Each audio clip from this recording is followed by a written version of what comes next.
Ayan, bagay na bagay sa'yo. Napakaganda mo. Tingnan mong sarili mo sa salamin. Sasayangin mo ba ang gandang yan? Pakinabangan natin. Alam mo ba dati, ito ang bumuhay sa akin. Mag-isa ko lang kasing binuhay ang sarili ko dahil wala naman akong maaasahan sa mga magulang ko. Sandali po, ang sabi po ni nanay, susunduin niyo ako para maging isang... Wala akong pakialam kung ano na pag-usapan niyo mag-ina. Nagbayad ako ng malaking halaga, kaya obligasyon mo na punan ang pangangailangan ko ngayon. Napakaganda mo. Wag, pakiusap! Bitawan niyo po ako! Huwag niyo pong gawin sa akin to! Tumahimik ka! Huwag kang sisigaw at huwag kang papalag kung gusto mo pa makauwi ng buhay. Taon 2016. Maynila. Bahagya ng mataas ang sikat ng araw at pabugso-bugso naman ang hanging habagat, dahilan para magliparan ang mga dahon na pilit namang winawalis ng dalawang babaeng kapitbahay ni Lola Rosa. Hawak ang walis tingting, dahan-dahang naglakad ang mga yon papalapit sa harap ng tarangkahan ng matanda. Nang marinig ang mga boses na animoy nagbabangayan, pati na rin ang iyak nang noon ay 7 taong gulang pa lamang na si Lira. Kilalang manggagamot si Lola Rosa sa bayang yun, ngunit marami ring nagpapakalat ng balita tungkol sa pagiging mambabarang nito. Halos 1 buwan pa lamang mula nang pumanaw ang anak niyang si Angela na mahigit 1 taon na ring hiwalay sa asawa nito na si Anton. Tay, gusto ko po sa lola ko. Ayaw ko sa inyo. Anak, makinig ka sa akin. Ako ang tatay mo. Bibigyan kita ng maayos na buhay sa Maynila. Bibilhan kita ng mga laruan, masasarap na pagkain, at higit sa lahat, doon ay makakapag-aral ka. Hindi ba't yun ang gusto mo? Ano ka ba? Akin na yung mga gamit ng apo ko. Wala kang karapatan na kunin siya sa akin. Hindi mo ba nakikita? Ayaw sumama sa iyo ng bata. Akin lang ang apo ko. Apo, huwag kang sasama sa kanya. Naipakiusap, mahal kong anak ko. Kaya gagawin kong lahat para masigurong maibibigay ko sa kanyang pangangailangan niya. Bagay na hindi niyo maibibigay dahil sa hirap ng buhay niyo dito sa probinsya. Hindi dahil naghihirap ako ay pinababayaan ko na ang batang yan. Napakayabang mong hayop ka. Gusto mo palang magpakaama pero nagawa mong ipagpalit si Angela sa bago mong kinakasama. Tapos ano, kukunin mo ang apo ko para ipaalipusta sa madrasta niya? Hindi mo siya makukuha sa akin. Magkakamatayan tayo. Sige, saktan niyo ako sa harap ng bata para makita niya kung anong klaseng tao ka talaga. Akala niyo ba hindi ko alam na isa kayo mambabarang? Pareho kayo ni Angela, mga alagad kayo ng kasamaan. Sa ayaw at sa gusto mo kukunin ko ang anak ko dahil hindi ko siya hayaang maging katulad mo. Halika na, Lira! Agad na binuhat ni Anton ang kanyang anak at isinakay ang may katamtamang laking bag na naglalaman ng ilang gamit ng bata. Patuloy man sa pag-iyak, wala nang nagawa pa si Lira, kundi ang sumama sa kanyang ama. Habang tinatanaw, ang noon ay nakasalampak sa balkonahe na si Lola Rosa na nagpupumalahaw. Lira, apo ko! Humanda ka, Anton! Pagsisisihan mo ito! Sisiguruhin ko na babalik din sa akin ang apo ko! Patawarin mo ako, Angela, anak! Huwag kang mag-alala! Pagbabayarin ko siya! Makalipas ang ilang taon, mula nang dinala ni Anton si Lira sa kanilang bahay ay sunod-sunod na kamalasan at malubhang karamdaman ang kanilang naranasan. Kahit anong pagpupursigi ay maya't-maya namang may nagkakasakit sa kanila, maliban lamang kay Lira. Alam mo, kasalanan mo kung bakit nagkakandaletse-letse ang buhay natin eh. Hindi mo ba nakikita? Mula nang dumating sa buhay natin si Lira, minalas na tayo. Malas siya sa buhay natin. Malas! Tumigil ka na nga. Yan lang huling beses na maririnig ko yan, Vivian, ha? Hindi malas ang anak ko at huwag mong isisi sa kanya ang mga nangyayari. Wala siyang kasalanan at hindi siya malas. Naiintindihan mo? Buisit, wala ka nang ginawa kundi ipagtanggol yung anak mo. Ngayon hindi ka na makapagtrabaho. Ano ipapakain mo sa mga anak mo? Pagod na akong dumiskarte para may pambili ng gatas at gamot mo. Paano kung hindi ka na gumaling, ha? Anong gagawin ko? Tama na. Pakiusap. Sinusubukan ko naman eh. Ano nangyayari sa'yo? Anton! Tatay! Ano bang tinutunga-tunga nga mo? Humingi ka ng tulong! Bilisan mo! Anton! Huwag mo kong iiwan, Anton! Anton! Nung araw ding yon, tuluyan ng pumanaw ang haligi ng tahanan. Hindi naman malaman ni Vivian kung paano bubuhayin ang 3 pa niyang maliliit na anak, gayong wala naman siyang trabaho at nagtsatsaga sa paglalaba mula nang mamatay si Anton. Nung malakas at may maayos pang trabaho ang lalaki, ay buhay prinsesa ang babae. Ni paglilinis at paglalaba ay ibinabayad niya pa sa iba.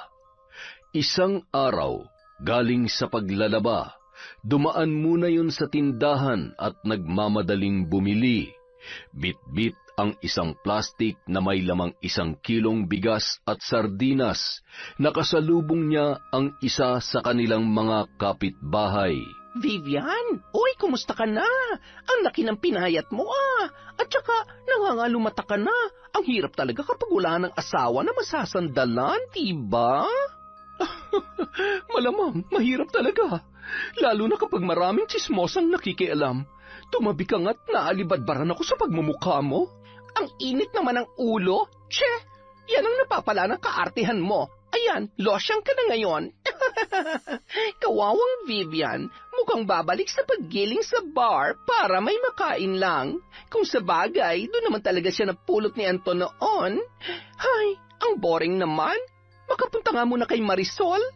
Nilingon pa ni Vivian ang babae, sabay umiling-iling bago tuluyang pumasok sa loob ng kanilang bahay. Nadatnan naman niyang naglilinis si Lira ng kusina habang natutulog ang kanyang mga anak. Nay, nandyan na po pala kayo? Buti naman at naisipan mo maglinis ng bahay.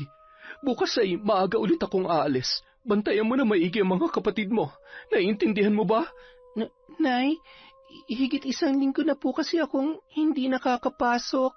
Pwede po bang... Papasok? Nagpapatawa ka ba? Sino magbabantay sa mga kapatid mo? Kakain ba tayo kung hindi ako maglalaba? Alam mo, hindi ka talaga nag-iisip. Ang bobo mo. Baka nakakalimutan mo na wala nang tatay Anton mo. Kaya lahat ng naiwan niyang responsibilidad sa pamamahay na ito ay sasaluhin natin. Sa ayaw at sa gusto mo, tutulungan mo ko. Kaya huwag ka na mangarap na makakaapak ka pa sa paaralan. Buisit! Ay! Hindi na napigilan ni Lira ang pagtulo ng kanyang luha nung mga oras na yon. Maliban sa natatakot siya dahil alam niya na mas lalong pag-iinitan siya ng kanyang madrasta. Ilang sandali lamang, bigla naman may dumating na lalaki para iabot ang bil nila sa kuryente. Ay, pambihirang buhay to. Wala nang makain, puro bayarin pa.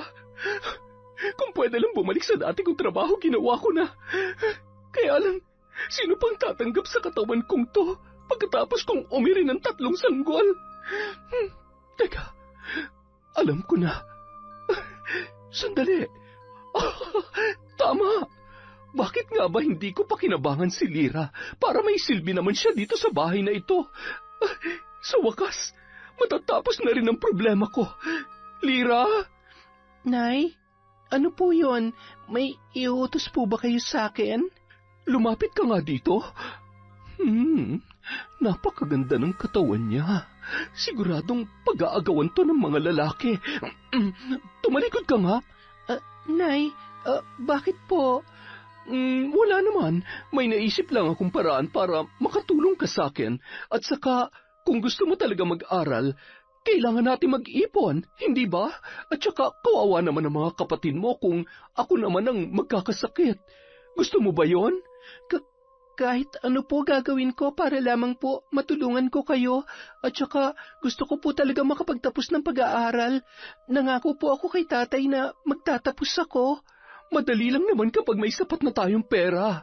Lira, ikaw ang mag-aahon sa pamilya natin sa kahirapan. Magtiwala ka lang kay nanay. Susunod ka sa lahat ng sasabihin ko. At syempre, alam mo naman kung anong pinakaayaw ko. Ayaw na ayaw kong matigas ang ulo, ha? Tumango-tango na lamang ang dalaga at sumunod sa kanyang madrasta sa kwarto nito.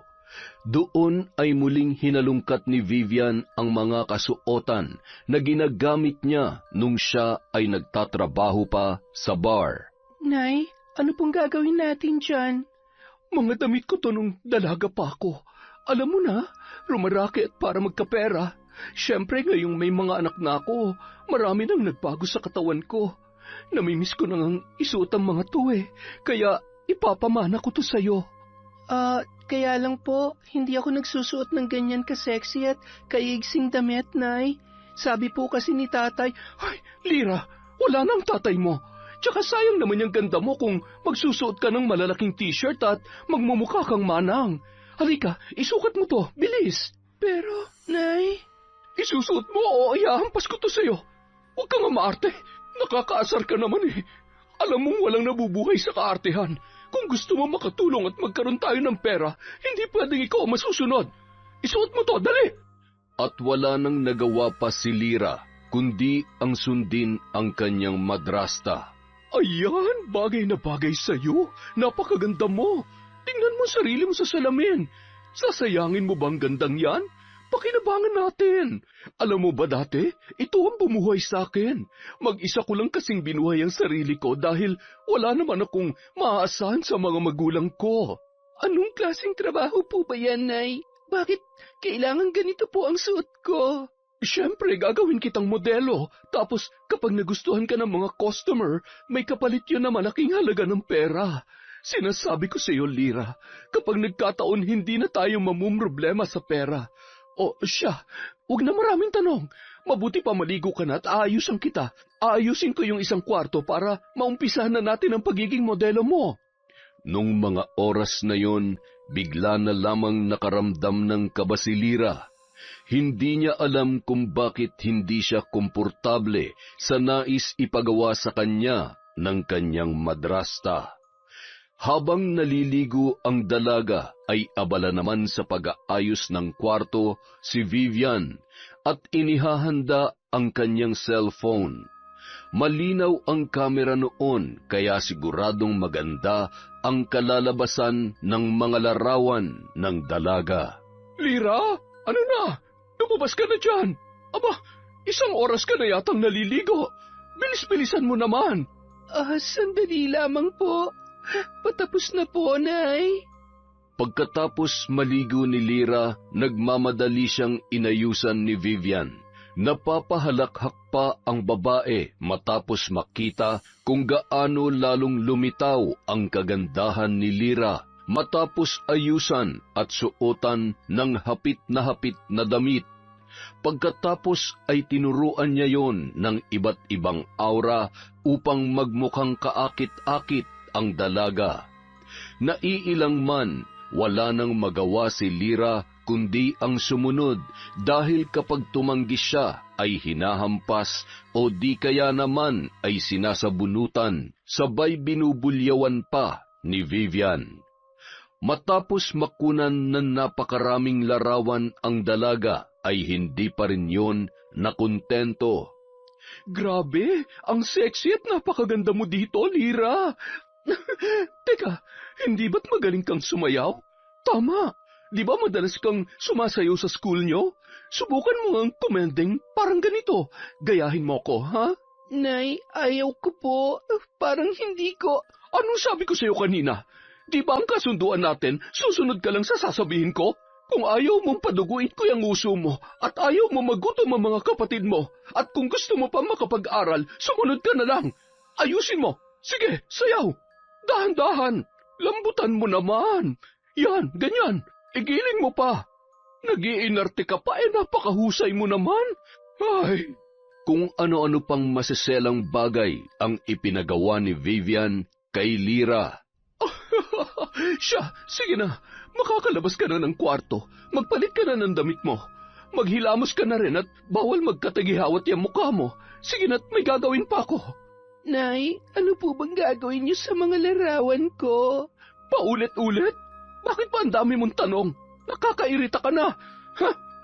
Yumuko na lamang, sabay lumabas ng kwarto si Lyra at tumungo na sa kanyang silid. Nababatid niyang may kakaibang plano si Vivian sa kanyang larawan. At kung ano man yun ay hindi niya palubos malaman kung paano yun pagkakakitaan. Samantala, masayang-masaya naman ang kanyang madrasta na gumawa ng social media account at nakikipag-usap online na natitiyak niyang magiging customer. Ang ilan sa mga yon ay dati niyang customer sa bar na minsan niyang pinagtrabahuhan.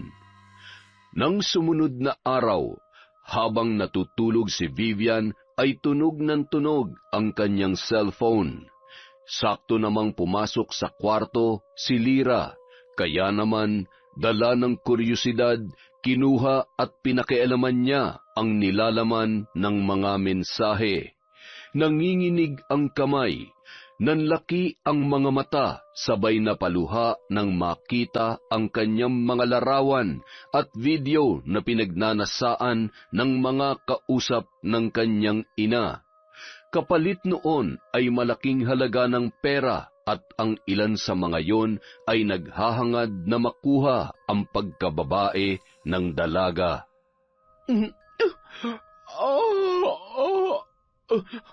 Lyra? Anak ng... Akin na yan! Bakit mo pinakikialaman ng cellphone ko, ha? Nay, anong ginagawa niyo? Bakit niyo naman ginawa sa akin yan? Bakit niyo binibentang? Itikan mo yung bunganga mo't baka may makarinig sa'yo. Walang pwedeng makaalam nito. Gusto mo bang makulong ako, ha? Kapag nakulong ako, sige, bahala kang magpalaki at bumuhay sa mga kapatid mo. Kaya mo ba yon? At saka, ano bang inaarte-arte mo? Video at picture lang naman yon. Hindi ka naman mabubuntis sa ginagawa natin. Pero mali po ang ginagawa niyo. Nay, ayaw ko yan. Kahit anong trabaho na lang po, pwede naman po ako maglabada o... Sinusuway mo ba ako? Bakit pa mas marunong ka pa sa akin? Gusto mo bang... Hindi. Hindi po ako papayag kaya akin na yang... Wisit ka? Anong ginawa mo? Paano kung nabasag to, ha? Napakahina talaga ng utak mo. Ang tigas ng ulo mo. May kalalagyan ka sa akin ngayon. Halika dito. Inuubos mong pasensya ko, ha? Nay, aray ko. Bitawan niyo po ang buhok ko. Nay, maawa kayo sa akin. Nanay, huwag niyo pong saktan si ate. Huwag kang susunod kung ayaw mo mapalo. Kinaladkad ni Vivian si Lyra papunta sa kabilang kwarto. Matigas ang ulo mo, ha? Pwes, hindi ka lalabas ng kwartong ito hanggat hindi ka nagtatanda. Agad niyang isinara ang pinto at sinigurong hindi makakalabas ang dalaga. Nay, huwag niyo naman gawin sa akin to. Nay, palabasin niyo ako dito. Paulit-ulit na kinakalampag ni Lyra ang pintuan hanggang sa siya ay napagod na. Patuloy sa paghikbi hanggang sa nakatulog na ang dalaga. 3:00 na ng hapon, wala pa rin kahit anong laman ang kanyang tiyan. Ramdam niya na ang malalamig na pawis at pangangatog ng kanyang tuhod dahil sa matinding gutom. Samantala, masayang-masaya naman si Vivian matapos makuha ang pera na ipinadala ng mga customer. Namili ng pagkain at nagtira ng pambayad sa kuryente at tubig. Nang makarating sa bahay, tsaka niya lamang pinalabas si Lyra na halos himatayin na. Tumayo ka dyan. Hoy, naririnig mo ba ako? Huwag mo akong aartehan at tatamaan ka ulit sa akin. Nay, nahihilo po ako. Malamang, dahil hindi ka pa kumakain. Halika na, bumangon ka na riyan. Kumain ka't may gagawin ulit tayo. Bawal ang mahina at maarte sa panahong ito. Kapag palagi kang sumusuway sa kagustuhan ko, pare-pareho tayong mamamatay sa gutom. Naintindihan mo? Oh, bingi ka ba? Sagot! Naiintindihan mo ba? Opo. Sorry, Nay. Hindi na po mauulit. Dala ng matinding gutom, maraming nakain si Lyra. Halos maligo na siya sa sarili niyang pawis. Oh, di ba? Kita mo naman. Ngayon lang ulit kayo nakatikim ng masarap na pagkain. Kaya Lyra, nakikiusap ako sa'yo. Lahat ng ginagawa natin ay para din sa kinabukasan mo at ng mga kapatid mo. Siguradong ipinagmamalaki ka ng tatay mo ngayon. Sige, kumain ka lang at pagkatapos ay maligo ka na at aayusan kita. Ay, siya nga pala, mamayang gabi ay susunduin ka ng kaibigan ko, ha? Naghahanap kasi siya ng model para sa produkto nila. Sabi niya, may potensyal ka sa modeling. Sayang naman ang kikitain natin kung tatanggihan ko yung offer. Kaya lang, Nay, hindi naman po ako marunong Huwag ka mag-alala. Tuturuan ka naman nila. Basta masunurin ka lang at tanggalin mo yung hiya sa katawan mo. Lagi mong iisipin kung para saan yung ginagawa mo. Alam mo kung kaya ko lang yan, hindi naman kita oobligahin. Kaya lamang ay... Maluha-luha pa si Vivian na animoy nagpapaawa sa dalaga. Yumakap na lamang si Lyra sa kanyang madrasta at napahagulhol. Pasensya na po, Nanay. Natatakot lang po kasi ako. Wala kang dapat ikatakot. Alam mo, ang totoong nakakatakot ay yung maputulan tayo ng kuryente, ng tubig, at higit sa lahat ay yung wala na tayong makain. At saka, sabi mo nga, gusto mong bumalik sa pag-aaral, di ba? Hindi imposible yon, basta susunod ka lang sa mga sinasabi ni Nanay. Nang araw ding iyon, muli siyang inayusan, binihisan at kinunan ng iba't ibang larawan. Hindi na umangal pa ang dalaga sa kung anumang pinapagawa sa kanya dahil nasisiguro niya na masasaktan lamang siya ng itinuturing niyang ina. Ayan, o di ba? Kung hindi ka sumusuway kay Nanay, edi hindi tayo mag-aaway at lalong hindi ka masasaktan. Huwag ka mag-alala, kapag kumita na tayo ng malaking halaga, aabutan kita para ikaw mismong mag-iipon para sa pag-aaral mo, ha? Napakaganda mo, anak! Konting tiis lang. Kapag nakaipon na ako, aalis ako dito. Hindi ko hahayaang babuyin mo ang katawan ko para lamang sa pera. Babalik ako kay Lola at hindi mo na ako masasaktan pa. Ngumiti na lamang si Lyra sa harap ng kanyang madrasta na animoy sumasang-ayon sa sinabi noon, pagkatapos ay tumalikod at agad na tumungo sa kanyang kwarto. Lyra, magpahinga ka na. Mamayang 7:00 ay susunduin ka rito. Ihahanda ko lang ang damit na isusuot mo, ha? Bigla na namang nakaramdam ng kaba ang dalaga. Alam niya na nagsisinungaling ang babae, ngunit hindi niya alam kung ano ang dapat niyang gawin. Napaupo na lamang siya sa katre, sabay huminga ng malalim. Diyos ko, tulungan niyo po ako. Tatay, Lola. Pagsapit ng gabi, magmadali ka na. Bakit naman kasi natulog ka pa? Isuot mo to. Masyado po yatang maiksi yan at... Hindi bagay na bagay kaya sa'yo. O ayan, kitang-kitang kaseksihan mo. Siyempre kailangan ay mapahanga mo sila. Ganda ng mukha at katawan ng puhunan sa pagmomodelo. At siyempre, kailangan mabango ka. Ay, sandali lang. Tumatawag na siya. Sandali lang, anak, ha? Hello? Opo, yes po. Opo, nakaredy na siya. Okay po, see you. Sino po yun, Nay? Parating na siya. Parating na yung susundo sa'yo. Malaking pera to, anak. Kaya galingan mo, ha? Maging mabait, magalang, at masunurin sa ipagagawa niya. Kailangan ay gandahan mo ang ngiti mo at huwag mag-iinarte, ha? Naririnig mo ba ako? Opo, Nanay. Maya-maya lamang, narinig na nila ang busina sa labas. Agad namang hinawakan sa braso at iginiya palabas ni Vivian si Lyra. Ayusin mo naman ang lakad mo, anak. Ayan, gandahan mo. Yang likod mo, ayusin mo ang tindig mo. Nguminti ka. Yan, ganyan. Lalong kinabahan ang dalaga nang bumaba ang salamin ng kotse at nakita ang mahigit 40 anyos na lalaki na nakangisi at tila ba sabik na sabik sa kanyang nakikita. Agad siyang pinasakay ng ina at iniabot din ng lalaki ang sobre na kulay puti na natitiyak niya na naglalaman ng malaking halaga. Napapalunuklaway na lamang ang dalaga sa sobrang kaba. Ramdam niya ang panlalamig ng kanyang buong katawan at bahagyang pangangatog ng kanyang tuhod. Ayos ka lang ba? Matipid namang ngumiti at tumango-tango na lamang si Lyra. Nababasa naman ng lalaki ang takot sa mga mata ng bata. Huwag kang mag-alala, mabait ako. Huwag kang matakot sa akin. Ayos, mukhang sariwang-sariwa pa nga to Halos maluha sa kaba at takot ang dalaga nang hawakan ng lalaki ang kanyang mapuputing hita, sabay hinawi ang kanyang buhok.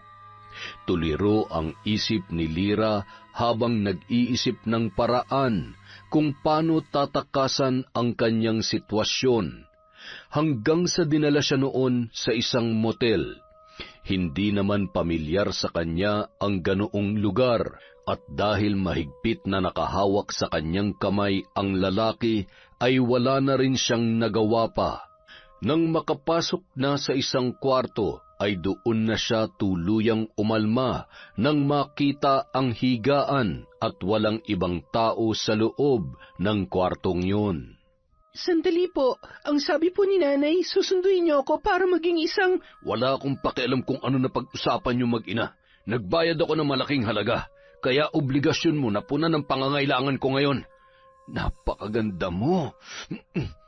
Wag, pakiusap! Bitawan niyo po ako! Huwag niyo pong gawin sa akin to! Tumahimik ka! Huwag kang sisigaw at huwag kang papalag kung gusto mo pa makauwi ng buhay. Wag po! Samantala, sa kalagitnaan ng mahimbing na pagkakatulog ay bigla na lamang napabalikwas si Lola Rosa at napahagulhol. Apo ko! Sana'y nasa maayos kang kalagayan ngayon. Sana'y magkita pa tayong muli, apo ko. Mahal na mahal kita.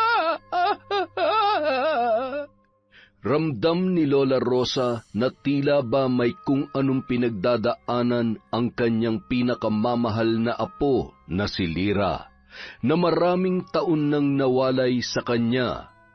Samantala, halos hating gabi na nang ihatid si Lyra ng lalaki sa kanilang bahay. May mangilan-ngilang pasa sa katawan ang dalaga at mayroon ding sugat ang kanyang bibig. Bilisan mo, bumaba ka na. Napakaarte mo. Bago pa man lumabas si Vivian, pinaharurot na ng lalaki ang kanyang sasakyan paalis. Oh, bakit ka umiiyak? Hindi niyo ba nakikita? Hindi niyo ba talaga alam? Ha? Sinungaling ka, Nay! Sinungaling ka! Humahagulhol na pumasok sa loob ng bahay at nagkulong sa kanyang kwarto ang dalaga. Abat, ang lakas ng loob mong pagsalitaan ako ng ganyan, ha? Humanda ka sa akin. Sinundan ni Vivian si Lyra sa kanyang silid at doon ay muli silang nag-usap. Ano ba kasing iniiyak-iyak mo? Hindi niyo alam? Talaga? Hinayaan niyo akong pagsamantalahan ng lalaking yun para lamang sa pera. Hindi na ako papayag pa. Ayoko na. Ibalik niyo na lamang ako sa lola ko. Ayoko na dito. Ayoko na. Wala kang karapatan na suwayin ako, Lyra. Ako ang batas sa bahay na ito. Ako magsasabi kung anong dapat mong gawin. Subukan mo lang na umalis, tumakas o di kaya magsumbong. Lalasunin ko mga kapatid mo para magsama-sama na sila ng tatay mong walang silbi sa impyerno. At sasabihin ko na ikaw ang gumawa nun kaya ka tumakas. Hindi ako nagbibiro, Lyra. Kaya ko silang patayin. Kaya wag mo akong susubukan. Napakasama mo. Wala kang kasing sama. Gusto mo talaga matikman ang kasamaan ko? Pues halika dito. Matapos ang pangyayaring yun, nakatulala, nakatingin sa kisame habang nagngingilid ang mga luha. Tay, kunin niyo na lang din po ako.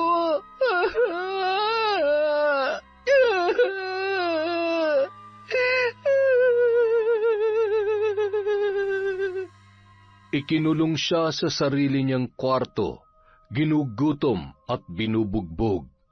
Paulit-ulit na tinatakot hanggang sa muli yung napapayag ng kanyang madrasta.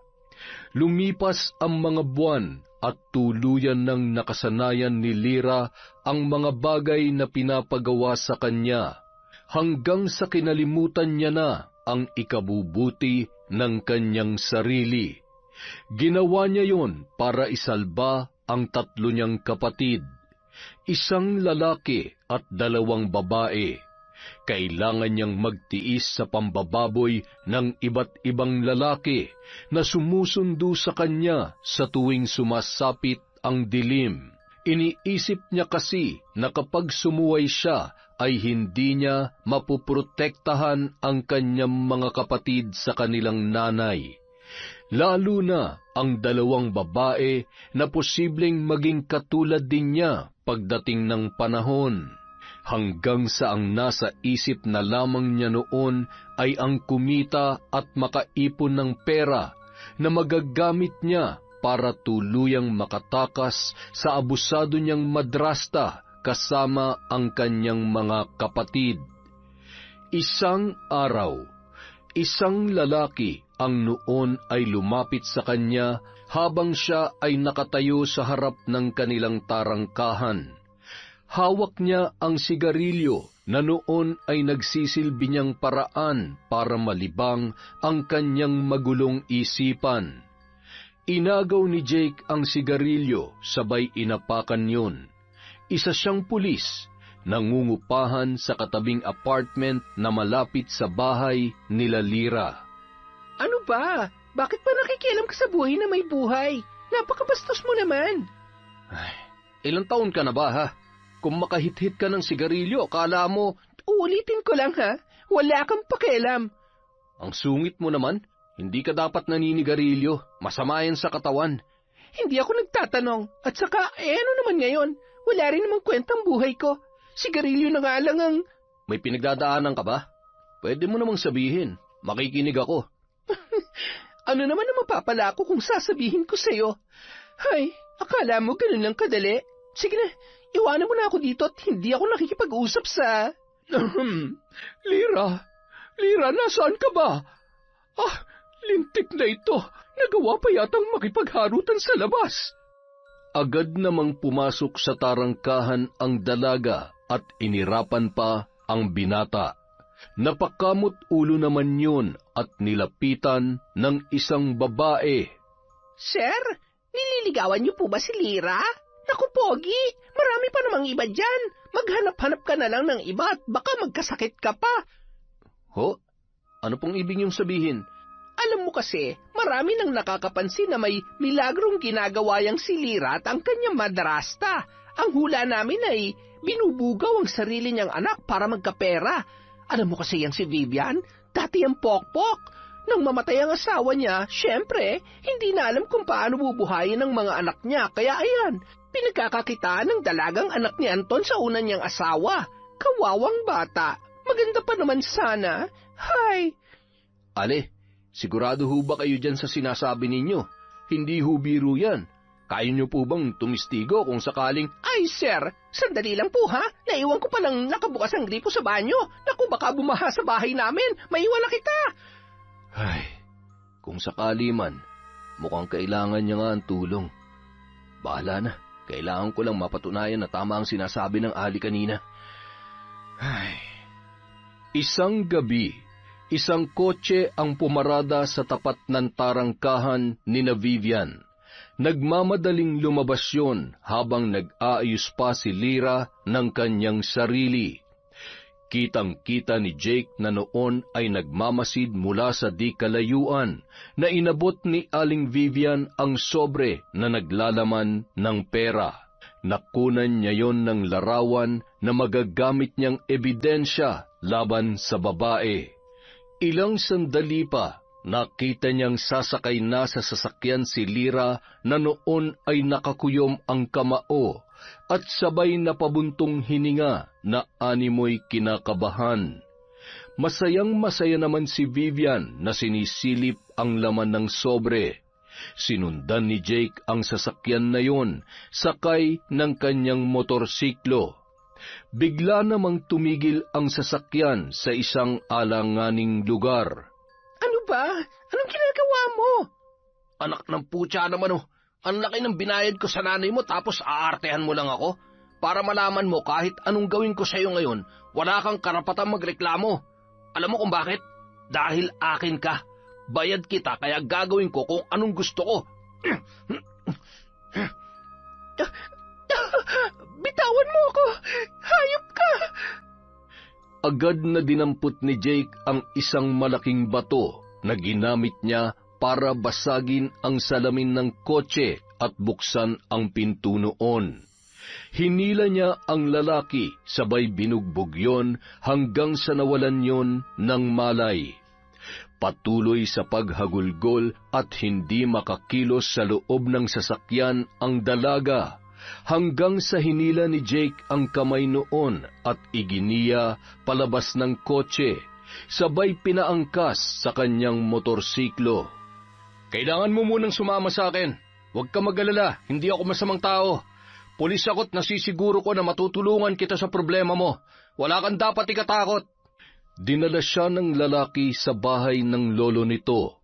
Doon ay seryoso silang nakapag-usap tungkol sa mga nangyari at pinagdaraanan ni Lyra sa kanyang madrasta at mga lalaking customer nito.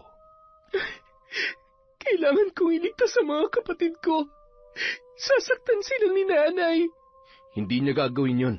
Posibleng tinatakot ka lang niya. Maraming beses niya nang nasaktan ang mga kapatid ko, kaya alam ko na marami pa siyang kayang gawin. Kaya ko namang tiisin lahat-lahat, pero ang mapahamak sila ng dahil sa akin, yun ang hindi ko kaya. Iuwi mo na lang ako sa amin, pakiusap. Hayaan mo na lamang ako. Lyra, kapag napakulong natin siya, magiging malaya kayo ng mga kapatid mo. Isa pa, 21 taong gulang ka pa lang. Hanggang nasa tama ka, wala kang dapat ikatakot. Kailangan niyang pagbayaran ng ginawa niya sa'yo. Kapag itinama mo na ang mali niyang ginagawa, mas maililigtas mo ang mga kapatid mo at ang sarili mo. Kapag may nangyaring masama sa'yo, kapag napatay ka ng kung sino mang masamang loob, paano ng mga kapatid mo? Paano mo sila ililigtas kung ikaw mismo mawawala? Natatakot ako. Mahigpit na yumakap ang dalaga sa binata na noon ay marahang hinahaplos ang kanyang buhok.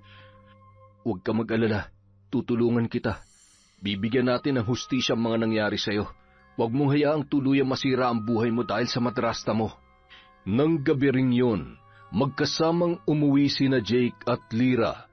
Nakapag-report na rin sila sa pulisya at naghihintay na lamang ng tamang pagkakataon para maaresto si Vivian. Malayo-layo pa ay bumaba na si Lyra at naglakad patungo sa kanilang tarangkahan. Kinakabahan namang kumatok at maya-maya ay pinagbuksan na siya ni Vivian. Oh, bakit ang aga mo naman yatang umuwi? Hindi ka hinatid? Hay, nag-inarte ka na naman ba? Alam mo sa ginagawa mo, mauubusan tayo ng customer. Pambihira naman, Lyra, oo. Makisama ka naman. Paano pa sila uulit kung sa una pa lamang ay... Nay, ginawa ko naman po ang lahat. Masaya naman po siya kanina. May importante lang po akong lakad, kaya ayun. Siguraduhin mo lamang, ha? Ay, siya nga pala. Sa susunod na kita bibigyan ng pera dahil may mga gamit akong bibilhin dito sa bahay.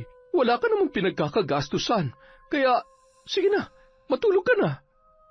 Kinabukasan, bandang 6:00 ng gabi, isang lalaki ang nag-aamok at sumisigaw sa labas ng kanilang bahay. Dumiretso yun sa loob at may ilan namang mga tao na nakiusisa. Nakahanda na rin ang ilang pulisya na nagmamasid sa nasabing lugar. Ibalik niyo sa akin ang pera ko! Ibalik? Bakit? At ano nangyari dyan sa mukha mo?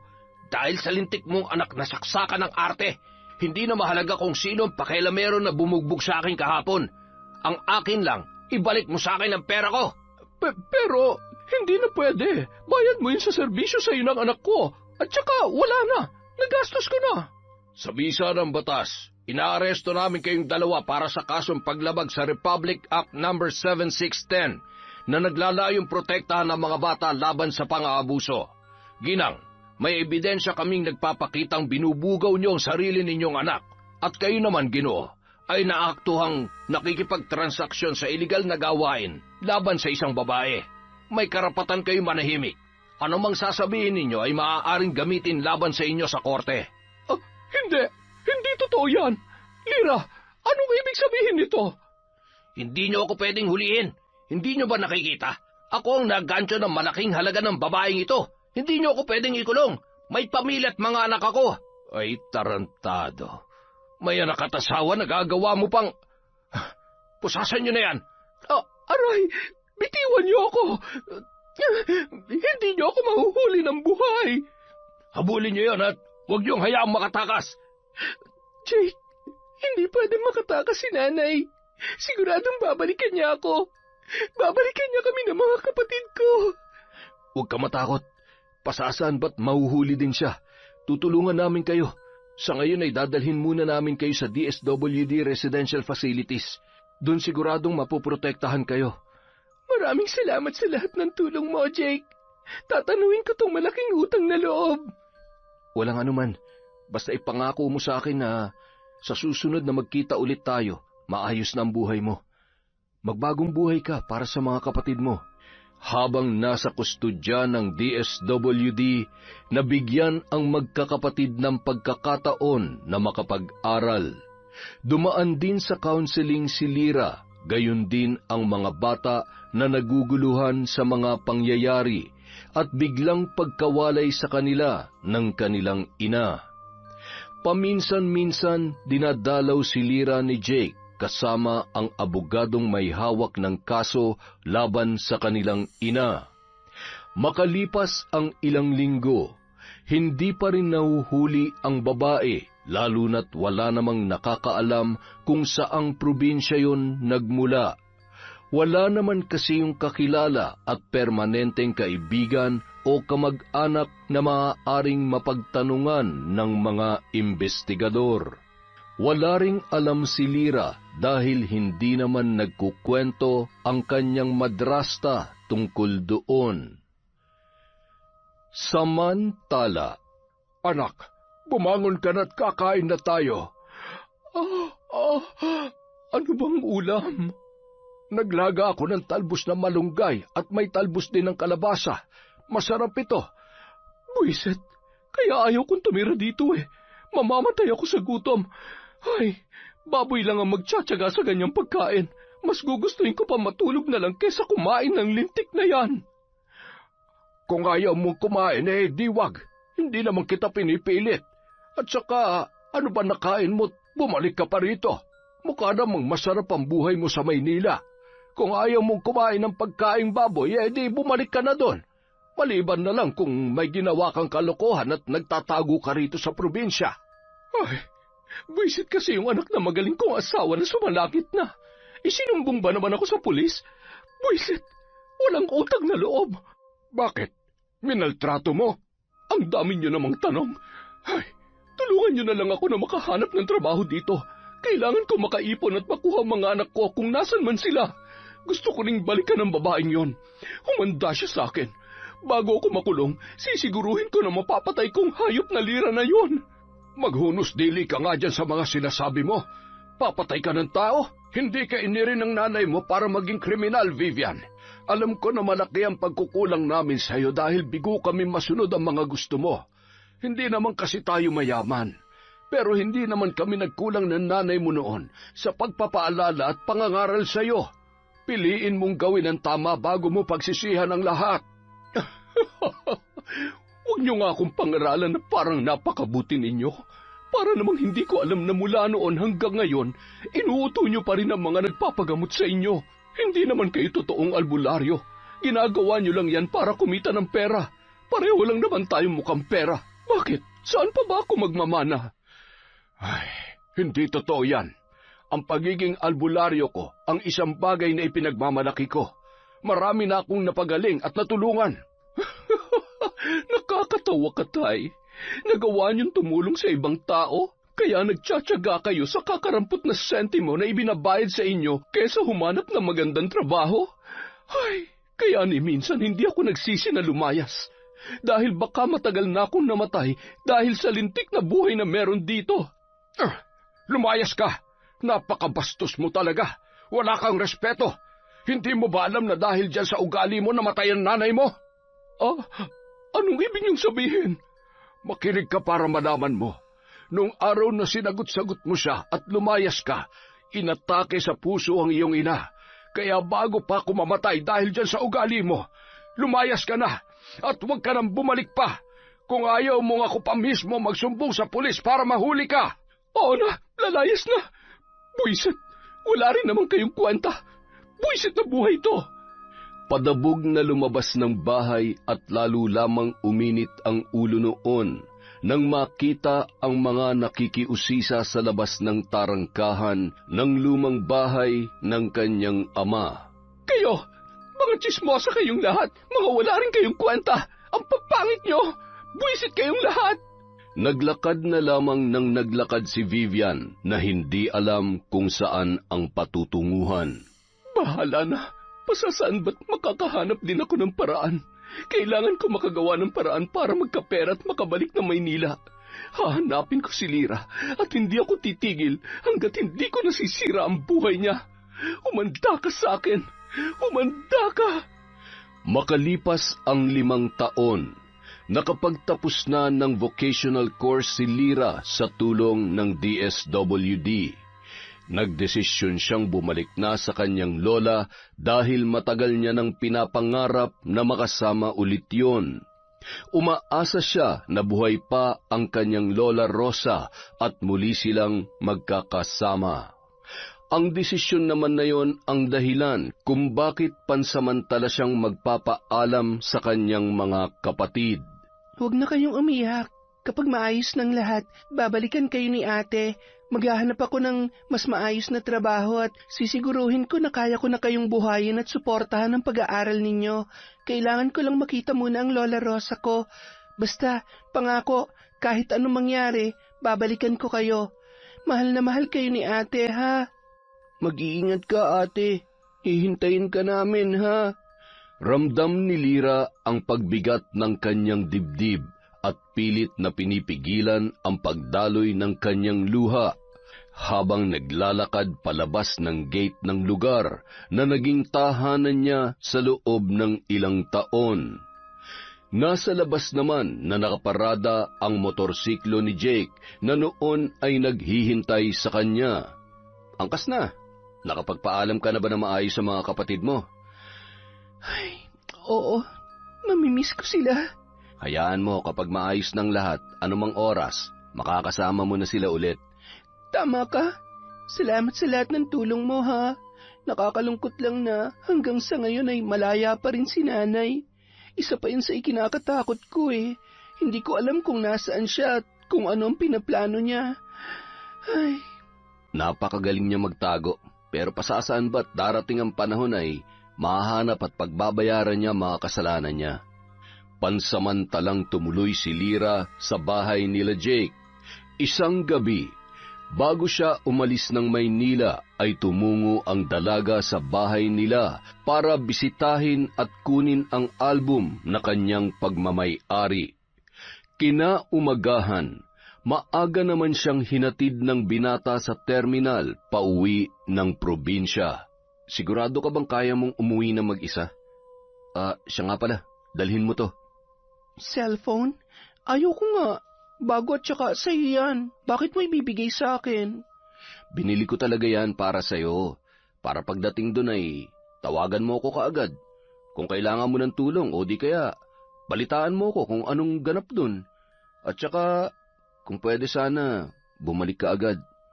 Malayo ang Samar kaya siguradong mamimiss mo ako. Ikaw mamimiss ko? Ikaw nga to hindi pa ako umaalis. Pinababalik mo na ako? Siguro, nagkakagusto ka na sa akin. Bakit? Kung sakali man, bawal ba?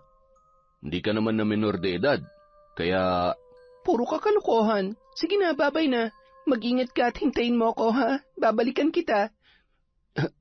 Talaga? Ibig sabihin ba? Che, patola. Ay, huwag ka mag-alala, mamimiss kita. Bye! Ramdam na ramdam ni Lyra ang pamumula ng kanyang pisngi habang nakatitig sa kanya si Jake na kumakaway bago siya tuluyang umakyat ng bus na kanyang sasakyan.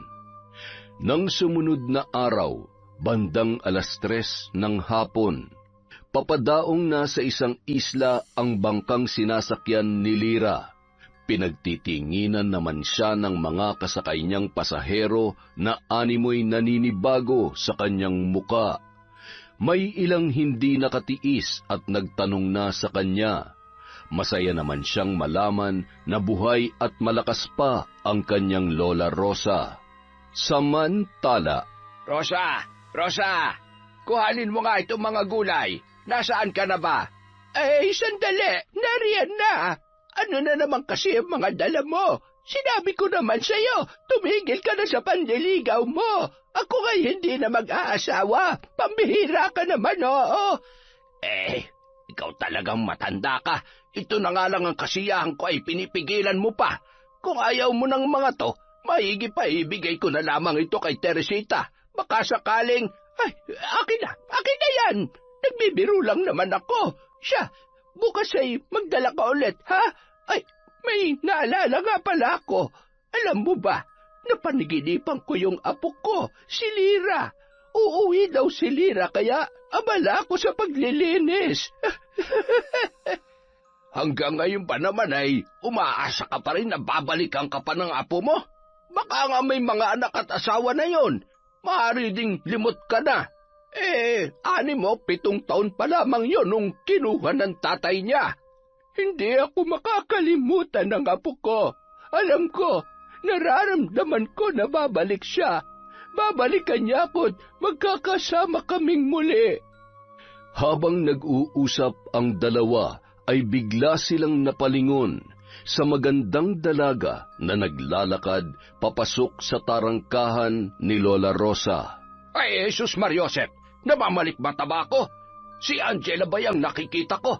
Sampalin mo nga ako, Rosa. Sampalin mo ako. Aray, bakit mo naman nilakasan? Muntik na tumalsik itong nag-iisang ngipin na pilit na kumakapit sa gilagid ko. Batukan kita dyan eh. Sabi mo sampalin kita. Sandali nga. Sino ba ito? Bakit kamukha niya si Angela? Magandang hapon po, Lola. Nakikilala niyo pa po ba ako? Hindi. Sino ka nga ba, iha? Pasensya ka na. Maliban sa bulag ng kabila kong mata yung isa'y malabo pa. At saka, hindi ko talaga... Ako po ito, ang apo po ninyo. Si Lyra. Ha? Lyra? Apo ko? Ay, ikaw nga. Sabi ko na nga ba't babalik ka? Babalikan mo ako. Huwag mo na ulit akong iiwan, ha? Mahal na mahal ka ni Lola. Iha, mabuti naman at bumalik ka. Ay, siya nga pala. Ako ang lolo enteng mo. Ang boyfriend ni Lola Rosa mo. Ho? May boyfriend kayo, Lola? Huwag kang maniwala sa sinasabi niyang pangit na yan. Yan ay nag-uulyanin na. Halika, tumuloy ka't marami tayong pag-uusapan. Napagod ka ba sa biyahe? Kumusta? Magkwento ko naman, apo ko. Siya, Rosa, my love, babalik ako bukas, ha? Jesus, Joseph! Sige na, umalis ka na! Ang sweet nyo naman, ho. Ang ganda-ganda naman ng lola ko. Pero anong hubang nangyari sa mata ninyo? Bakit ho nabulag ang isang mata ninyo, lola? Marahil ay dala na rin ng katandaan. Hayaan mo na yan. Ang mahalaga ay naaaninag pa rin naman kita. Napakaganda mo. Lola, ang tagal ko na pong gustong umuwi. Mula nung namatay si tatay, naging kalbaryo na po ang buhay ko sa Maynila. Ano? Bakit? Ano nangyari? Minaltrato ka ba ng asawa ng tatay mo? Sabihin mo sa akin, Apo, sinasaktan ka ba niya? Hindi niya lang po ako sinaktan. Binaboy niya po ang buong pagkatao ko. Ibinenta niya po ang katawan ko at... Lola... Patuloy na ikinuwento ni Lyra ang lahat ng kanyang pinagdaanan, bagay na labis namang ikinagalit at dumurog sa puso ng kanyang Lola Rosa. Lahat ay may hangganan, kasamaan man yan o kabutihan. Ang bawat kasalanan ay may katumbas na doble o tripling kabayaran. Maaaring natakbuhan niya ang hustisya, ngunit hindi ang karma. Nang sumapit ang gabi, matapos maghapunan ang maglola ay agad nang inabot ng antok ang dalaga dahil na rin sa matinding pagod sa biyahe. Bago yun ay iniabot niya ang album na naglalaman ng mga larawan kasama ang kanyang ama't ina. Bandang 12:00 ng gabi, nagising si Lyra nang marinig na tila may kung anong bumubulong sa kabilang kwarto. Bumangon yun at napansin na wala pa rin sa higaan ang kanyang Lola Rosa.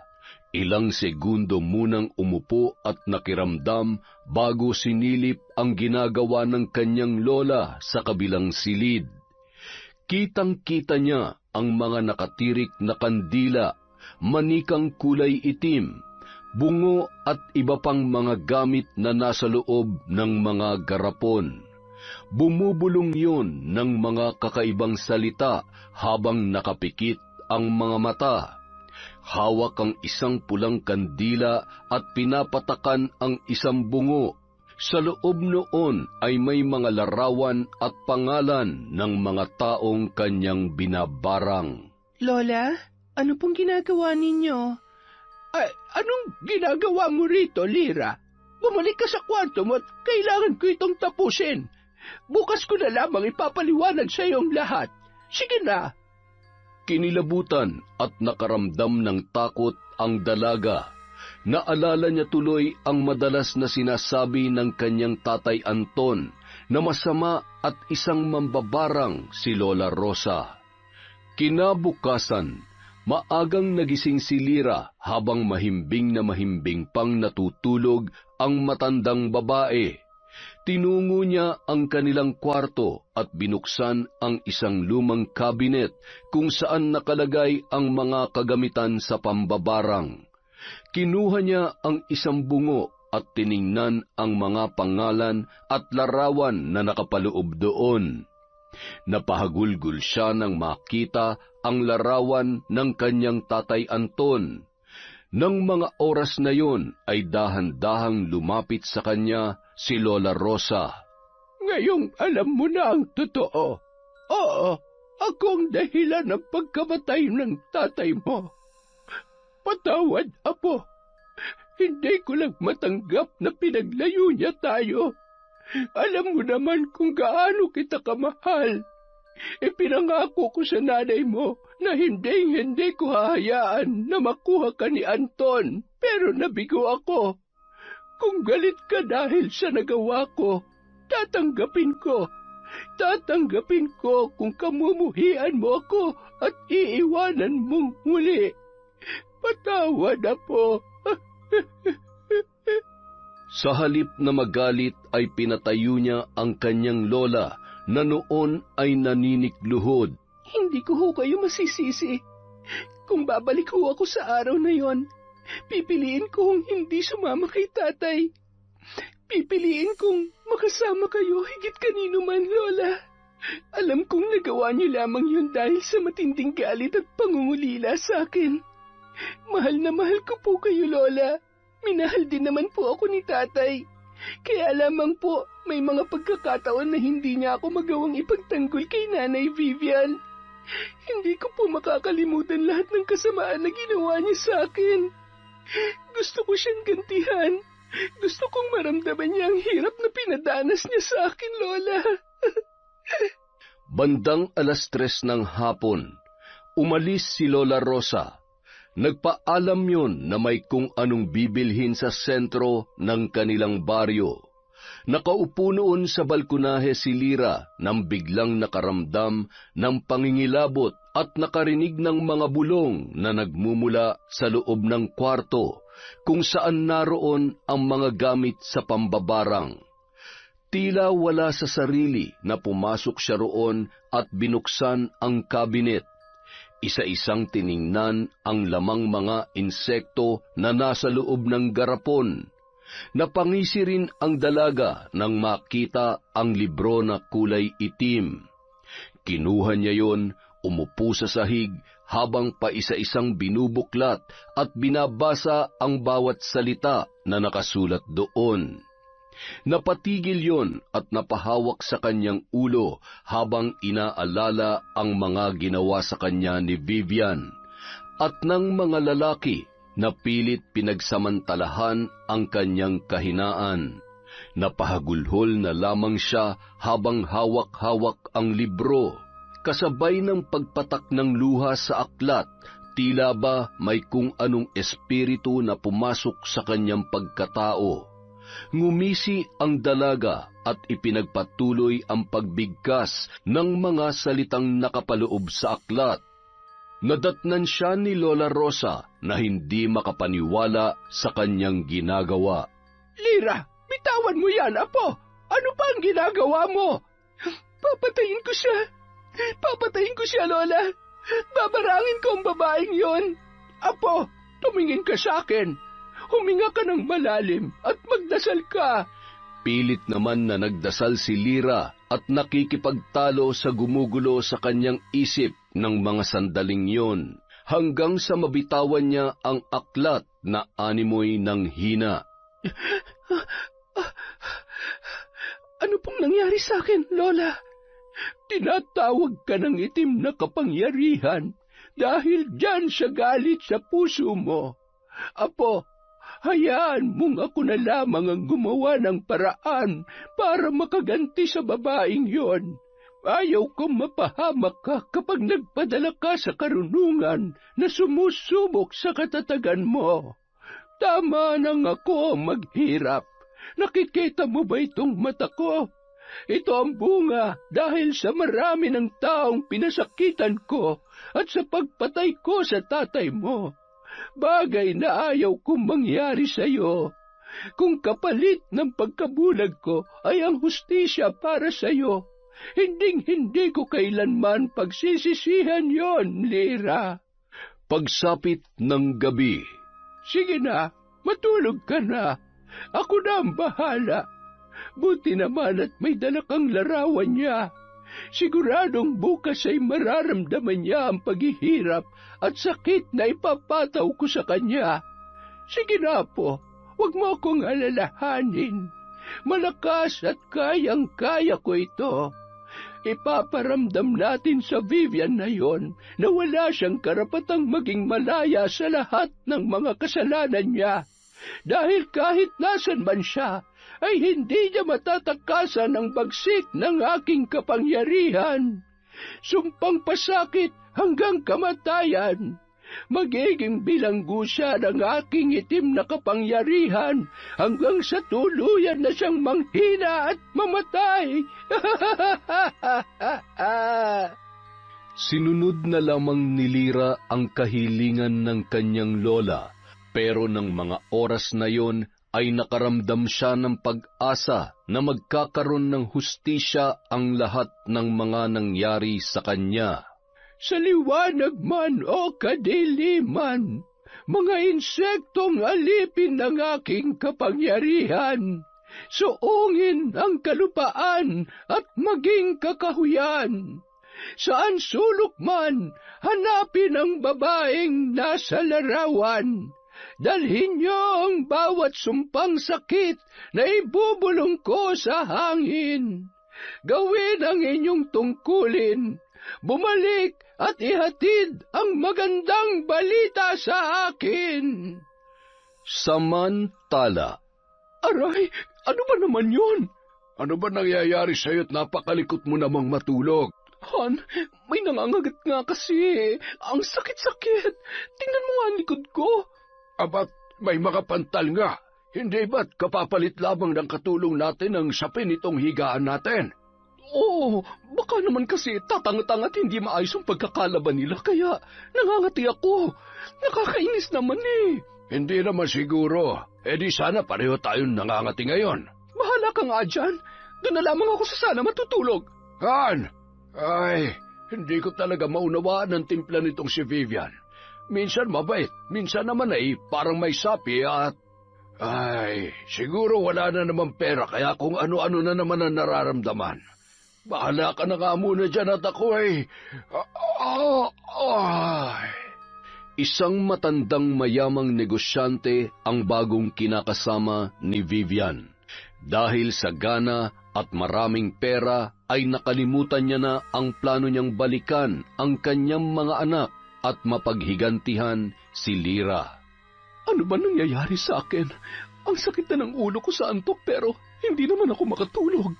Nabuburyong na yata ako sa buhay na to. Ay, kung bumalik kaya ako sa Maynila, siguro naman ay tumigil na sila sa paghahanap sa akin. Mga tanga at inutil. Kamusta na kaya ang Lyra na yon? Nasaan kaya ang mga anak ko? Ay, bahala siya. Total masyado naman siya nagmamagaling. Eh di palakihin niya mga kapatid niya. Aray! Naninikip ang dibdib ko. Aray! Bigla na lamang siyang nawalan ng malay, ng kapusin, ng hininga, at nanikip ang kanyang dibdib na tila may kung anong matalas na bagay na nakabara sa daluyan ng hangin. Kinaumagahan. Ay, Jesus Mariosep! Han, bakit naman diyan ka sa sahig natulog? Ano ba? Bakit ganyan ang itsura mo? Ano nangyari sa'yo? Namamagaan mo ka at marami kang malalaking butlig na may mga lamang nana? Ano bang sinasabi mo dyan? Nang tingnan ni Vivian ang kanyang sarili sa salamin, nagsisigaw yon. Hindi! Hindi ito maaari! Ano nangyari sa akin? Dalhin mo ako sa ospital! Han, please! Huwag ka nang umiyak. Halika na. Ano ba kasi ang kinain mo? Ngayon lamang ako nakakita ng ganyan sa tanda kong ito. Hindi ko alam. Malay ko ba? Pwede ba dalhin mo na lamang ako sa ospital? Huwag mo namang hayaan na maging ganito ang itsura ko. Ayokong pagtawanan ako ng mga tao. Pagkaalis ni na Vivian at Goryo ay nagtawanan ang dalawa nilang katulong. Nako, mukhang kinarma na si Madam. Sama kasi ng ugali, no? Kung marunong lang ako mambarang, binarang ko na yan. Kung gaano kabait si Sir, ganun naman kademonyita ang Vivian na yan. Walang-wala sa kabaitan ng dating asawa ni Sir. Hay, buti nga sa kanya. Inabot ng maghapon ang asawa, kung ano-ano naman ang ibinigay na gamot ng doktor. Pagka-uwi sa bahay ay lalo lamang lumala ang kanyang kalagayan. Han, bakit hindi ako gumagaling? Baka naman mali yung gamot na ibinigay sa akin. Dugo. Dumudugo ang ilong ko. Ay, Diyos ko, mamamatay na yata ako. Madam, hindi ho siya nangingialam ako pero sa tingin ko ho ay nababarang kayo. Hindi naman po pangkaraniwang sakit yan. At saka, ayan, may mga lamang uod at linta, mga butlig nyo sa katawan. Albularyo ho ang kailangan ninyo, hindi ho doktor. Albularyo? Si tatay. Kailangan ko ang tulong ni tatay. Han, samahan mo naman ako. Si tatay ang makakatulong sa akin para gumaling ako. Samantala. Hay, naku apo. Kung nakikita mo lamang siya ngayon ay siguradong matatawa ka sa itsura ng lintik na Vivian na yon. Anong plano mo ngayong alam na natin kung nasaan siya? Bukas ho ay bibiyahe na tayo papuntang Maynila, Lola. Sasama na ho kayo sa akin. Mas malapit ho yun sa Quezon kung saan siya nagtatago ngayon. Tapos, kapag nakakulong na ho siya, malaya na ho kami ng mga kapatid ko sa kapahamakan. Magtatrabaho ko at kukunin ko sila. Magkakasama na ulit kami. Siyempre, mas masaya dahil kasama ko na rin ho kayo. Siguradong maninibago ako sa Maynila. Pero kung yun ang kagustuhan ng apo ko, ay hindi ako tatanggi. Sasamahan kita, Apo. Hindi ko hahayaang mag-isa kang harapin ang babaeng yon. Kahit na mahina siya at wala naman siyang sapat na lakas para masaktan ka. Pagod na yung lumaban para sa sarili niya. Kaya wala na yung binatbat. Samantala, humihiyaw sa labas ng bahay ni Mang Roldan ang anak niyang si Vivian. Tay, maawa ka sa akin. Kayo lang ang makakatulong sa akin para gumaling ako. Tay, patawarin niyo na ako sa mga sinabi ko sa inyo. Ngayong kailangan mo ang tulong ko, natuto ka ring umamin na mali ka at wala kang respeto. Tingnan mo ka nangyayari sa'yo. Marahil bunga na yan ng kamalditahan mo. Ilang beses ko ba kasing kailangang sabihin na hanggat hindi mo na itutuwid ang pagkakamali mo, hindi ka tatantanan ng anino na mga kasalanang tinakbuhan mo. Kasalanan? Anong kasalanan? Goryo, walahan. Ano ba naman kasing pinagsasasabi niyo, Tay? Pwede ba gamutin niyo na lamang po ako? Hindi ko na po talaga kaya. Asawa mo ang gurang na ito? Mag-aasawa ka na lang ay halos kaidaran ko pa. Naubusan ka na ba ng lalaki? Hindi mo nga masikaso ang mga... Buwisit na bibig mong yan, Tay. Ipapahamak mo talaga ako. Vivian, gumising ka. Ay... Pinagtulungan ng dalawang matandang buhatin si Vivian papasok sa loob ng bahay. Maya-maya, sinimulan ni Mang Roldan ang panggagamot. Tinawas niya muna yon nang malaman kung tama nga ang kanyang hinala. Bahagya namang nakaramdam ng kaginhawahan ang babae. Maya-maya, lumabas si Goryo para magpahangin. Sakto namang nagising ang nakatulog na si Vivian. Vivian, may bumabarang sa'yo. Isang matandang babaeng mambabarang. Hindi ko alam kung anong dahilan at anong matinding galit ang ugat ng kanyang mga sumpa. Masyado siyang malakas. Hindi ko siya kaya. Mas mabuti pang alamin mo at harapin mo kung sino man ang taong naagrabyado mo ng husto. Siguradong may kinalaman siya sa nangyayari sa'yo. Ano? Hahanapin ko ang lira na yon? Magmamakaawa at maninikluhod? Mas gugustuhin ko pa mamatay kesa humingi ng tawad sa kanya. Makalis na nga. Hanggang ngayon kahit pagalingin na lang ang lintik na sakit ko, hindi niyo pa magawa. Talagang malabo na ngang gumaling ka pa, Vivian. Dahil mukhang wala ng lunas ang marahas mong dila at kagaspangan ang ugali mo. Umalis ka na at huwag ka nang babalik dito. Hindi ko maintindihan kung bakit lumaki ka ng walang takot sa Diyos. Sana'y hindi mo pagsisihan ng lahat ng mga ginagawa mo. Sana dumating ang araw na mapagtanto mo ang lahat-lahat. Sabihin niyo na kung anong gusto niyong sabihin. Ayaw niyo akong gamutin. Di wag. Mamatay na ako, mamatay. Han tayo na. Umuwi na tayo. Napakasangsang ng amoy dito.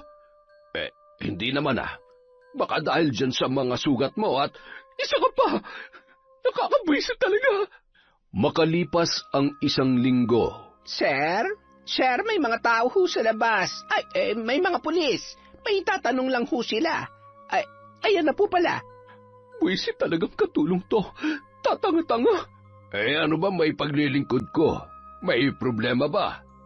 Nandito po kami para arestuhin ang babaeng ito. Muli ka naming inaaresto sa mga kasong human trafficking, pamumugaw, at pagtakas sa kustodiya. May karapatan kang manahimik, pero hindi ka na makakatakas sa katotohanan.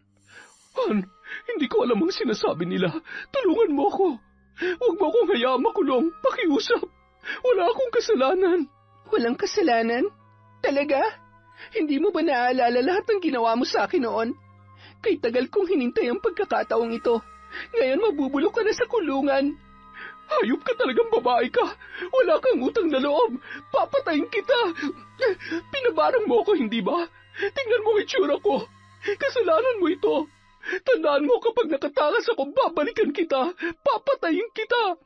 Hindi ko lubos akalain na nagpatuloy ako ng anak ng kasamaan sa pamamahay ko. Sige na, hulihin niyo na yan. Kaya pala ganyan kasamaan dila mo dahil may mga kaso kang kinasasangkutan. Magdusa ka sa kulungan. Han, mahal mo ko, hindi ba? Tulungan mo ko. Ikaw na lang ang meron ako. Maawa ka. Minsan na akong naging tanga para mapaniwala mo na mabuti kang tao. Ngayon, alam ko na ang totoo. Hindi mo na mabibilog pa ang ulo ko. Babae ka lang, mayaman ako. Kaya ko bang makahanap ng mabuting asawa, mabait, maganda, at hindi kasing pangit ng ugali mo? Maraming salamat ho sa inyong kooperasyon, sir. Alis na ho kami. Tara na, mga kasama. Nagsisigaw sa galit at patuloy sa pagpupumiglas si Vivian. Kahit na magwala ka pa dyan, wala ka ng takas. Nang dalhin yon sa kulungan, ay agad namang sinalubong ng kanyang mga kapwa preso. Pinag-initan si Vivian ng mga kasamahan niya sa selda nang malaman ang kanyang kaso. Binugbog, sinipa, tinadyakan at dinuduraan. May mga pagkakataon na hinuhubaran pa yon at pinaglalaruan ng kanyang mga kasama. Doon ay napagtanto niya ang pinagdaanang hirap ni Lira. Ngunit mas nananaig pa rin ang galit at kagustuhan niyang makatakas. Nasa sulok lamang siya at pinandidirihan dahil sa kanyang mga sugat.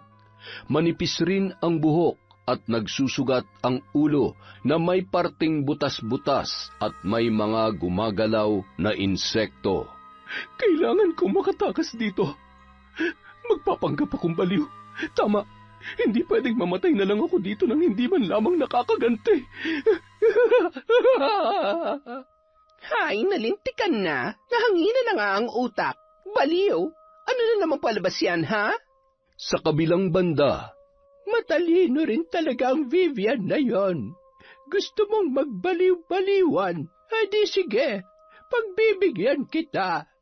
Sa bawat paggapang ng mga insektong namamahay sa utak mo, tuluyan kang mababaliw ayon sa kahilingan mo. Ano man ang gawin mo, Vivian, hindi mo na magagawa pang takasan ang totoong hustisyang hinahangad ko para sa aking apo. tuluyan na ngang nabaliw si Vivian at inihiwalay sa isang maliit na selda.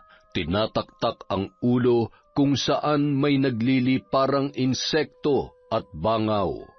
Grabe ang kalagayan ng babaeng yan. Wala na nga dumadalaw na kamag-anak, ganyan pa ang sitwasyon. Nakakaawa na nakakadiri. Mukhang yan nga yata yung tinatawag na barang. Kaya mahirap talagang gumawa ng kalokohan. Katulad niyan, doble ang parusa. Nakakulong na nga, ganyan pa nangyari sa kanya. Shhh! Aray! Nasaan na yun? Psst! Kita mo ang mga anak ko? Yung kutsilyo ko. Hanapin ko si Lira. Papatayin ko siya. Ay, teka. Kinuha niyo ba ang pera ko? Marami akong pera. Ilabas niyo ako dito. Kukunin ko ang pera ko. Mayaman ang asawa ko. Isusumbong ko kayo. Ang papangit ninyo. Mga pangit, mababaho. Ilang sandali lamang, isang babae ang tumayo sa harapan ng selda na kinaroroonan ni Vivian. Ikaw? Tulungan mo ako. Dali na. Pinahihirapan nila ako dito. Tingnan mo. Ang dami kong sugat. Malungkot ako dito. Sige na, tulungan mo ako. Baliw ka ba? Bakit ayaw mo magsalita? Bahala ka dyan. Umalis ka na nga lang. Ikulong niyo yan. Mamang pulis, ikulong niyo yan. Bawal ang maganda dito. Ikulong niyo yan. Baliw! Baliw! Hindi ka sana aabot sa ganito kung naging mabuting tao ka lang. Huwag ka mag-alala. Ako nang bahala sa mga kapatid ko. Mahal na mahal ko sila. Hindi ko sila pababayaan at magpapakamagulang ako sa kanila. Hindi ko hahayaang may mga abuso sa kanila. At lalo nang maranasan ang mga pinagdaanan ko ng dahil sa'yo. Pinapatawad na kita. Hindi dahil nakalimutan ko na ang lahat ng ginawa mo. Gusto kong talikuran ang lahat para makapagsimula ulit ako. Makalipas ang 1 taon, may maayos ng trabaho si Lyra. Patuloy din sa pag-aaral ang kanyang mga kapatid matapos maisalin sa kanya ang kustodiya. Si Lola ang nag-aasikaso sa pagpasok ng mga yon at siyang naiiwan sa bahay. 7:00 ng gabi, dala-dala ni Jake ang isang bouquet ng pulang rosas at tsokolate. Nasisiguro niya kasing papauwi na si Lyra galing sa trabaho ng mga oras na yon. Nasa balkonahin naman ng bahay si Lola Rosa habang abala naman ang mga bata sa pagsagot ng kanilang mga takdang aralin. "Magandang gabi po, Lola." Ay, sino kaya ang poging lalaking ito? Parang nakita ko na ito dati Hindi ko lang maalala kung kailan. Ay, makakalimutin na talaga ako. Tuloy ka, iho. Anong sadya mo? Bakit may dala kang bulaklak? Ay, sus Mariosep, hindi na ako nagpapaligaw at saka may naiwan akong nobyo sa probinsya. Lola naman, masyado naman ho kayo mapagbiro. Nakalimutan niyo na ho ba ako agad? Ako ho yung matalik na kaibigan ng apo niyo. Si Jake po. Ay, oo, ikaw yung palaging kinukwento sa akin ng apo ko. Nagwapo at crush na crush niya. Ay, hala, naku, patay na. Ay, sikreto pala namin yon. Siya, huwag mo na lamang sabihin sa kanya, ha? At baka magalit sa akin ang apo ko. Naku. Talaga ho, Lola? Sinabi niya ho yun sa inyo? Oo nga. Lola, okay lang po ba sa inyo? Ang totoo po, matagal ko na po talagang gusto at mahal ang apo nyo. Ngayon lang po ako maglalakas loob na umamin sa kanya. Siguro naman po, tatanggapin niya na ako ngayon dahil maayos ng lahat. Wala namang problema sa akin, iho. Basta siguraduhin mo lang na hindi mo siya paiiyakin at lolokohin.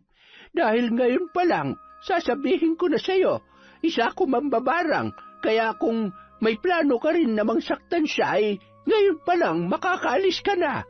Kung totoo man ho yung sinasabi ninyo, hindi ho ako natatakot. Malinis ho ang intensyon ko sa apo ninyo, Lola.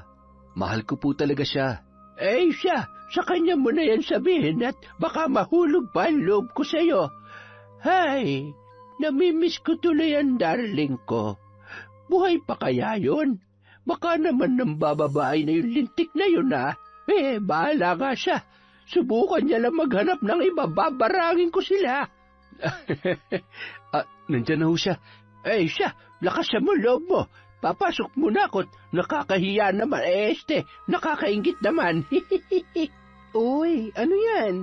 Wow, para kanino yan? May nililigawan ka na ba? Meron. Sa tingin mo, papasa kaya ako? Oo. Oo naman. Sige na, puntahan mo na at gabi na. Sayang ang oras. Hindi mo man lang ba tatanungin kung sino? Bakit naman ako magtatanong? Para saan pa? Sige na, umalis ka na. Pagod ako sa trabaho. Kailangan kong... Para sa ito, Lyra. Ano yan, practice? Pwede ba, Jake, kung... Lyra, mahal kita. Matagal na at gusto kong malaman kung pareho ba tayo ng nararamdaman. Seryoso ka ba talaga? Baka nagbibiro ka lang, ha? Bakit naman ako magbibiro pagdating sa ganitong bagay? Kahit noon pa man, siguro naman, ramdam mo na higit pa sa pagkakaibigan ang nararamdaman ko para sa'yo. Mahal din kita, Jake. Salamat.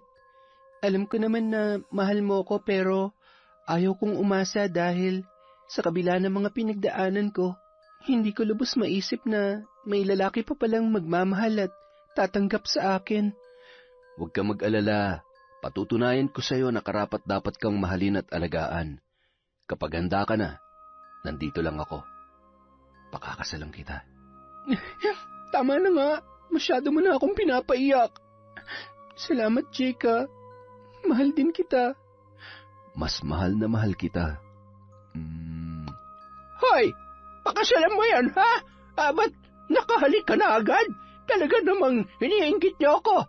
Bilis-bilisan nyo na at nang habang bata pa ako, dagdagan nyo na ang alagayin ko. Si Lola talaga.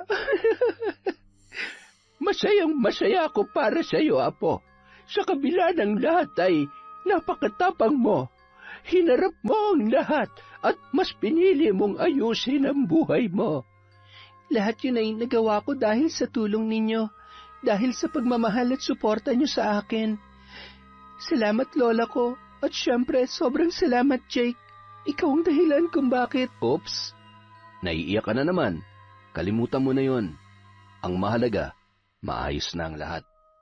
Siya, tumuloy na kayo sa loob. Maghahain na ako. Mga apo, tama na muna yan. Nandito na ang ate ninyo. Kakain na tayo. Yon, isa na namang magandang kwento mula sa kwentong Enteng. Maraming salamat po sa inyong suporta. Mag-iipon po ulit tayo ng shout-out para sa susunod na video. Maraming salamat po mula sa kwentong Enteng.